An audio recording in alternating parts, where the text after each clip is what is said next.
Alright guys, super quick intro here. We're doing a 10.2 PvE Outlaw guide. We're going to go over single target, we're going to go over AoE, I'm going to go over itemization, stat priorities, embellishments, consumables, gems, enchants, macros, Weakauras, addons, everything you need to know in this video. Check it out, stick around, hope you like it. If you only need to know certain parts of the video, I will have timestamps in the description. Just click on those and go right to the part of the video that you want to see. And if you have any questions, leave them in the comments. I might have misspoken a thing here or there. Just hit me up in the comments, hit me up on the Discord. I'll be sure to clarify any questions that you have in either of those places. Thank you so much for watching. Alright, so we'll start off by going over the single target talents. And I'm not going to go over each and every node specifically. I'm just going to go over the ones that are interchangeable. If you want to take the time, which I highly recommend, go over all the nodes and actually read what your abilities do, especially if you're new to the class, new to the spec. You will learn a lot about your class that way, rather than just copy-pasting the talent selection onto your character. So, the only interchangeable things on the class side talent tree for single target from this build, and I'm only going to be looking at this one specific build since this is the highest simming build right now, and I'm getting that information from Outlaw Mallet right here, so this will also be in the description below. Be sure to check that out. And this is the highest simming build currently for single target for Outlaw. The interchangeable talent on this tree, though, on the class side is lethality. You could swap out lethality, which is a DPS node, for acrobatic strikes, which gives you extra range. There are benefits to both. One, with acrobatic strikes, you may be able to cheese some mechanics by able to stay in melee range while also following the mechanics, so you're able to get a little bit extra damage in. But on most fights where you don't need that extra range, lethality will be the bigger benefactor.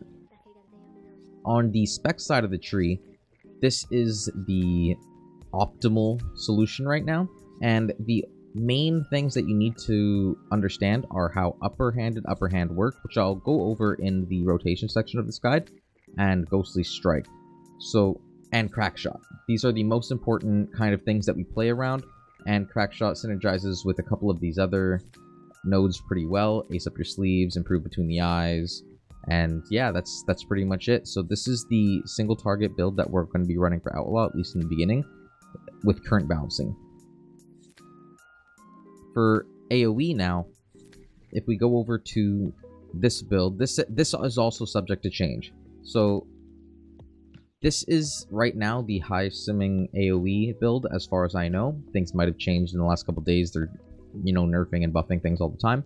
But this is the build that I'm going to start running for cleave fights and M+. There's a lot of good variety here, and in the class tree, you can't get rid of acrobatic strikes this time. You can't drop it for lethality because of the way that acrobatic strikes interacts with blade flurry. So I'll go into that later again, but important, do not drop acrobatic strikes, you need the extra range.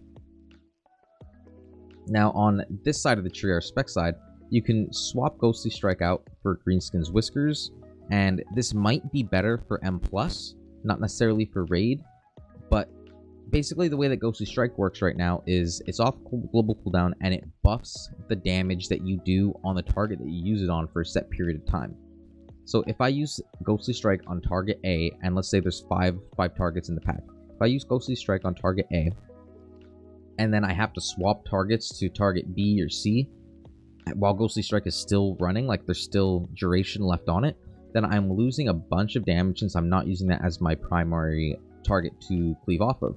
It's the same kind of thing of how Between the Eyes worked in previous seasons. You lost damage if you were hitting a target that didn't have Between the Eyes on it.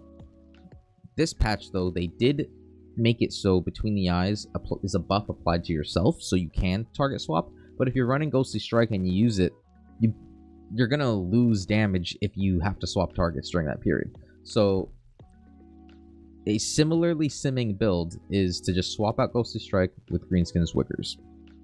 And I think that'll work a lot better in an M+ situation. Usually in Raid, in Cleave, you're going to be cleaving off the boss anyway, so you shouldn't really be target swapping too much. Or if there's dungeons where there are a lot of priority mobs in packs, Ghostly Strike could also be pretty good because you'll be able to put your focus damage and your funnel damage into that main target. So again, either of these could work. try around with them, see how it goes. They sim very similarly, so I don't imagine that one build will outplay the other one by a huge margin. So as far as gearing goes, I do have a channel on my Discord called Endgame Disc Gear for all 3 specs that I have links to every single piece of gear that is considered to be best in slot at endgame. Check that out. And this is going to be very quick and easy.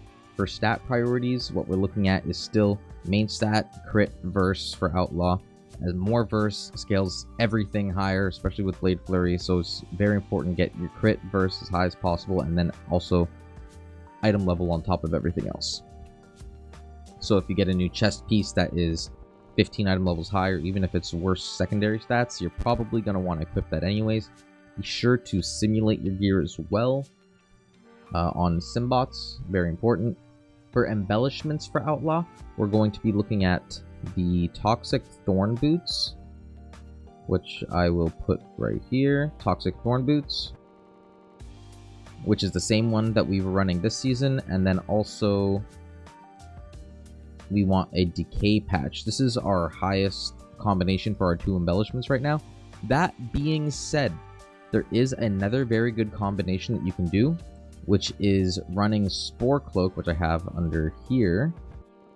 Spore Cloak is another crafted item, so you run Spore Cloak, which gives you flat verse for whenever you're above 70% health, and then a shield when you drop below a certain percent health.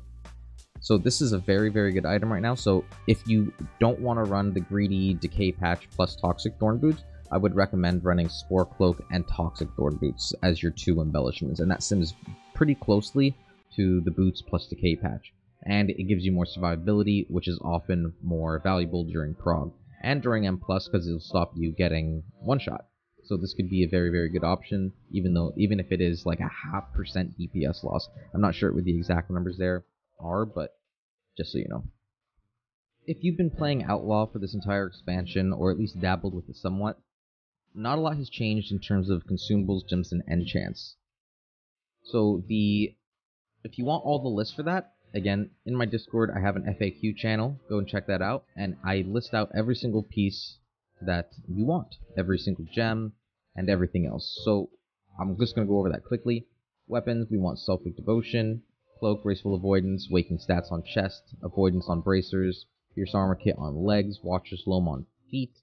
And then for rings, you probably want Devotion and Versatility over Critical Strike, just because of the way that Burst scales on Outlaw. Gems, you want a main stat and verse gem, highest priority, your first gem slot. Fill that up, get your main stat and verse gem, or main stat and crit, but most likely you want the verse. And then on the auction house, you want to get, most likely again, Radiant Malachite, which is high verse, low crit, but you could also go high crit, low verse. Sim it, go on it, and check to see which works best with the gear that you currently have. And then if we come over for consumables, you're going to be wanting to run the File of Tepid Versatility, most likely on prog at least, and an M+. This gives you 745 verse, no weather condition, just 745 verse, awesome, extra damage. Later on though, once you're on farm or you get better gear, you could run Corrupting Rage File, which gives you just a lot more crit. So, again, this is a little bit greedy to run on prog. Maybe it'll be worth it for you, maybe it won't. But File of Tepid Verse is always a good go-to. So for your weapons, you're going to want to put Buzzing Runes on, which you can see I have just down here on my action bar. And you can see the tooltip in the bottom right corner of the screen there. Just increases critical strike rating by 310 for 2 hours. And you can put that on both of your weapons. So you get an extra 620 critical strike rating for free. Be sure to grab those. And then potions, health potions, use your health potions. And then for battle potions, either the Fleeting Elemental Potion Power, which you'll get from Cauldrons, from like your raid leader, your guild, if you guys use that. Or you could also just get the Elemental Potion of Ultimate Power from the auction house. And yeah, that's going to be your primary damage potion. So for our pre-pull here, we start with Blade Flurry, then Stealth, Adrenaline Rush, Roll the Bones, Slice and Dice, Ambush, and Ghostly Strike into Between the Eyes, and then we are watching for procs to see if we get any Ace procs to reset. Once we finish our first Subterfuge window, we enter Vanish to enter another Subterfuge window. We're only using Between the Eyes while in a Subterfuge. Then we build up again to max combo points, press Shadow Dance, and we're just spending Between the Eyes again. And as you can see, my Between the Eyes is not consuming a cooldown because of Crash Shot and Ace. So that's very, very cool, very awesome. During this period, I'm actually only finishing with dispatches because I see that my Vanish is coming up very quickly. So I'm going to wait until I get my Vanish back up to start spamming it Between the Eyes again. Then as soon as I get my Vanish up, I get to max combo points, start pressing Between the Eyes. And we get a lot of resets, which is awesome. So we're getting a lot of cooldown reduction back. You want to use Adrenaline Rush on cooldown, but also when you're low on combo points. So 2 combo points are lower because you'll get filled combo points whenever you use Adrenaline Rush. You are trying to upkeep as many things as possible, and you're literally just pressing buttons as they come up. So you want to get Ghostly Strike on cooldown as soon as it comes up, most of the time, and use your Vanish on cooldown, use your Shadow Dance on cooldown, but only when things line up properly. You'll see here, I have everything up again, so I'm rotating through again. It's very, very fast paced. The rotation itself is only a couple of buttons, but it's very, very, very fast paced. So you have to constantly watch your Vanish cooldown, your Adrenaline Rush cooldown, and make sure that you're upkeeping Blade Flurry, Slice and Dice, and all those things at the same time. But that's pretty much all that we're doing here. We're spending our Fan the Hammer procs and our Hidden Opportunity procs, usually prioritizing the Hidden Opportunity procs over the Fan the Hammer. But if you're at max Fan the Hammer procs, so if you have 6 loaded bullets ready, spend one of those before you enter another stealth stance.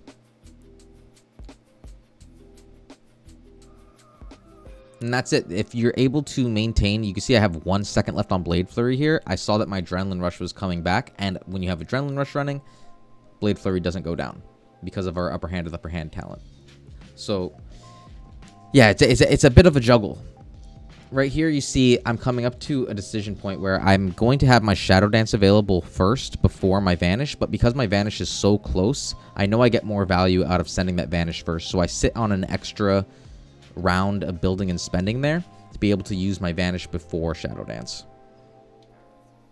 That being said, I did Fat Finger my Shadow Dance in the Vanish, which is something you don't want to do, but yeah, that's pretty much the rotation. So I know that was very fast and hard to go through, but remember, watch the bottom right part of the screen and you can see what buttons I press. So here we're going to be going a little bit slow-mo so you can see more precisely exactly what I'm going through here.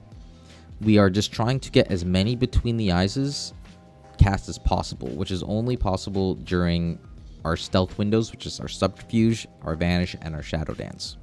Right, our Vanish enters Subterfuge, our first opener enters Subterfuge because we're from stealth, and then Shadow Dance also gives us stealth properties. So you can see I'm looking at my Weakauras right in the middle of the screen, right underneath my character for every single piece of data I need. Whether I have Ghostly Strike available, how long is left on the cooldown, how long is left on all my other buffs, and so on. We are trying to maintain our roll the bones buffs, of course. I do let it drop there, which is a misplay on my part. But you can see we are just trying to abuse our stealth windows to get as many Between the Eyes out as possible. I even try to squeeze them in there in the very last like 0.5 seconds of Subterfuge. And you're going to see, like, once you practice this rotation a little bit more and more, it's going to become that much easier and second nature to you to press your Vanish properly when you built up your combo points and so on and so forth. I think that the only situations where you don't want to use your Vanish and Shadow Dance at max combo points is when you are at 2 or less combo points, you don't have any Audacity procs, or sorry, you don't have any Hidden Opportunity procs, and you don't have any Fan the Hammer procs, so you're just sitting there and you could Sinister Strike your way up to 7 combo points. Now that's not really ideal, so I would probably send a Vanish in that situation early in order to do 1 single ambush, get to max combo points, and then start Between the Eyesing like maybe 3-4 globals early if you don't get any procs when you're Sinister Striking. So just take this in, watch this a bunch, Try to melt it into your brain. Because I know the bottom right gets very, very confusing. And the reason you're seeing all those dispatches there after the between the eyes is because of crack shot. I'm not actually pressing between the eyes and dispatch at the same time. It's that dispatch is cast whenever you between the eyes. So, well, when you're from stealth anyways. So yeah, that's pretty much it. It's a game of keeping up your buffs and abusing your stealth windows to the best of your ability. One little trick that I like is make sure you have a good sound cue for the ace procs. Ace procs is when you get your combo points back after pressing between the eyes. Because I don't know if it's just a latency thing or it's a Weakauras lag thing or something, but I hear the sound in my headphones before I see the combo points regen on my screen. So and because it's so fast, like you're working on 0.7 second global cooldowns, like you gotta just react very, very quickly. And if you're not reacting quickly, you're not maximizing damage that you could be doing on this spec. So you just need to practice a lot and learn to predict what the next button is going to be based on what the previous button you pressed was. I know that sounds very confusing, but people who have played Outlaw a long time know exactly what I'm saying right now. And if you continue playing it, you're going to understand what I'm saying too, and you're just going to get that much better and better and better over time. There are a couple little tricks that you can do as well. For example, if you're in a subterfuge window and you don't get an ace proc after you use between the eyes, so you go back down to 0 or 2 combo points, and then your adrenaline rush comes up, you could use your adrenaline rush to give you max combo points again and keep going. So this is just going to be the demonstration of the AoE rotation. And again, it's very simple. I'm using the Greenskin Wickers talent here instead of Ghostly Strike because I demonstrated Ghostly Strike in single target. So after this demonstration here, I will go over it again in slow motion and explain why I'm pressing what I'm pressing when I'm pressing it. There will be some things that change when you're in higher target pools, and this is because of the Deft Maneuvers talent, which is the Blade Flurry one that we went over earlier, that gives you combo points based on the target's hit and has increased damage when you press it. On 3 targets, I don't think it's worth it to press it, but if you're on like 5, 6, 7, 8 plus targets and you press it, you're guaranteeing full combo points every single time that you press it. So on higher target numbers, very worth it. Press Blade Flurry on cooldown, I think, but I don't know exactly what the sims say, but that just makes sense to me. And yeah, so after this is done here, we'll go over it again in slow motion, and I'll explain it a little bit better.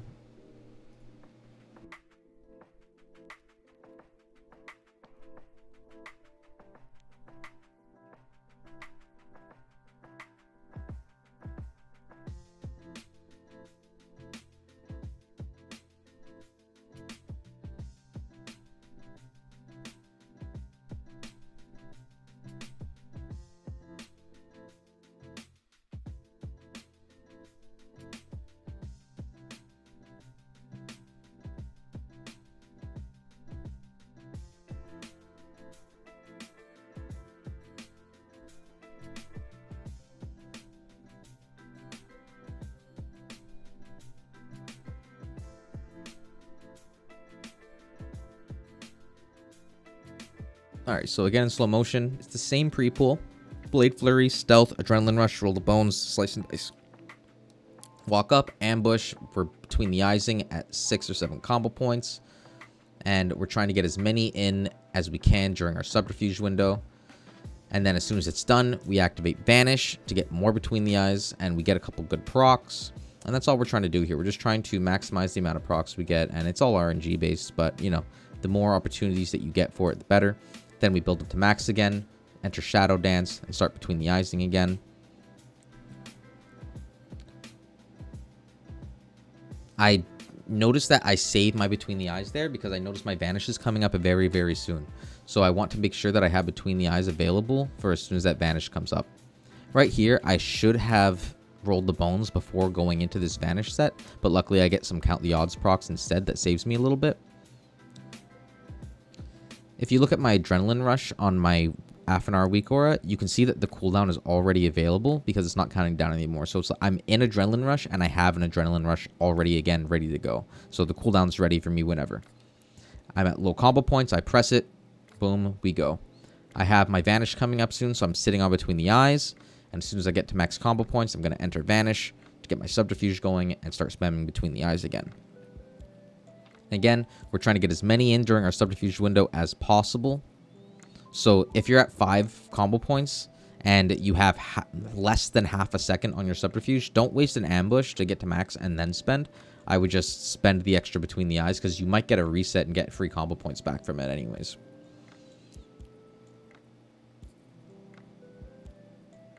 Here I have my Vanish and Shadow Dance coming up pretty much at the same time. But remember, we always want to prioritize Vanish first because it will regenerate our cooldown from Restless Blades and Shadow Dance does not. And then we come out. We enter Dance, and now we get to fire off between the eyes again. I accidentally did press Pistol Shot there, so that is, we're not supposed to Pistol Shot at max combo points. That was just a fat finger. But again, it's very, very fast paced, and you're not always sure what procs you're going to get or anything. So sometimes misplays will happen, but it's just about being as accurate as possible. You're never going to be 100% accurate, but you know, if you can get to 98, 99% accuracy, you're going to be performing super, super, super well. And again, right here, this is kind of like the lull right now. We don't have any Subterfuge. So we're sitting on Vanish and Dance, like we don't have it available yet. And we're kind of just biding our time. But that's it. And guys, if you want my macros, Weakauras, add-ons, be sure to check out the Discord. The link is in the description. I update that so much more frequently than I'm able to update anything else. And information in this video might be obsolete in a couple weeks. Who knows? So if that happens, I'll update on the Discord. But if there's huge changes, sure, I'll make another video. But in most cases, I'll just update the Discord. So if all the information in this video is, other than the rotation, is in the Discord as well. So you don't have to keep on coming back here if you don't want to. You can just join that and check it out there yourself. Anyways, thanks for watching, everybody. Appreciate it. I'll see you guys in the next one.